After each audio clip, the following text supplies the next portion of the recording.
Let's talk Facebook. It's in free fall again, hitting another new low today, $19 and a penny a share. That's 3 months after it went public at 38 bucks. And Groupon also hitting a new low today of $4.51. It went public in November at $20 a share. Staying private often is better for entrepreneurs than going public. So says Brian Hamilton, CEO and co-founder of Sageworks, which collects financial data about private companies. Brian, do you think the Facebook face plant is going to make more entrepreneurs kind of warier about bothering to go to the public markets? I don't think so, Dennis. It's an aberration. Facebook's problem was it was overvalued, so I don't think so. I really don't. And yet you say that fewer entrepreneurs are wanting to go public. Why is that?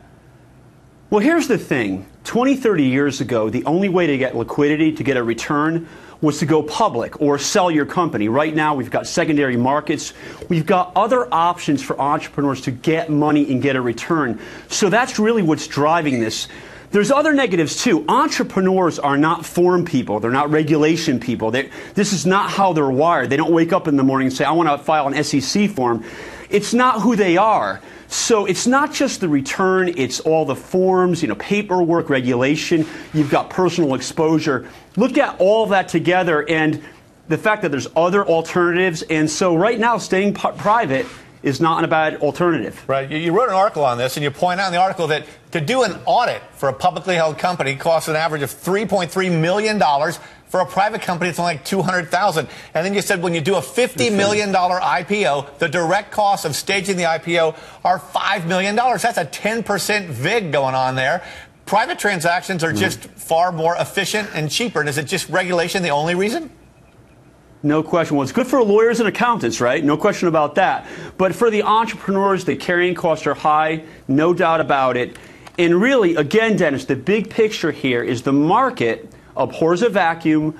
There's other ways to get liquidity. So if you're balancing that in your personality and all the regulation, you've got to look at that and say, do I really need to go public? One other thing, 20, 30 years ago when I was coming out of school, I won't give the exact date, it was cool to go public. That was the thing. That means or meant that you made it, right? That psychology is changing right now among younger entrepreneurs. So it's not, I am validated because I'm public. It's, should I go public? What do I get? What are the costs? And what do I have to put up with? Right. Now, but should investors in the stock market lament the trend of secondary markets allowing entrepreneurs to stay away from the IPO because investors get fewer options to invest in?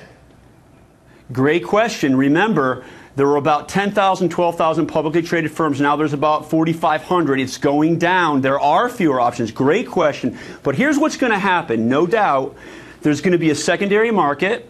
It's just forming right now. It's gaining energy.